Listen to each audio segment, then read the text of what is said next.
आता 1:52 झालेत आणि आपण धाराशिवच्या जिल्हा अधीक्षक कृषी अधिकारी कार्यालयात आहोत।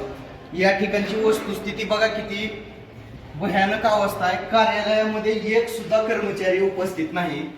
जरा हे इकडे दाखवा तुम्ही।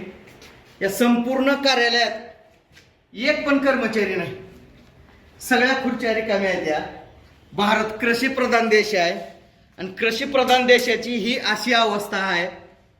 कसं शेतकऱ्याचं कल्याण व्हायचं? या ठिकाणी बघा,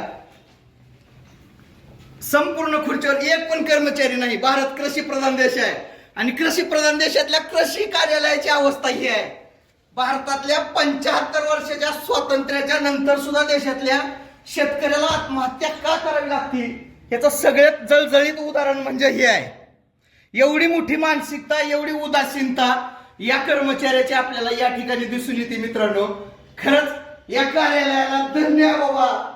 अशा प्रकारे शेतकऱ्याचं कल्याण करा, म्हणजे शेतकऱ्याच्या नक्कीच त्या ठिकाणी गळ्याभोवती आणखीन जोराचा फासा वळला जाईल आणि आपण एसी कार्यालयात बसून मस्तपैकी आपल्या येणाऱ्या फक्त घरगुती पिढ्याचाच कल्याण करा। शेतकऱ्याचं कल्याण काय या देशात होणं शक्य नाही।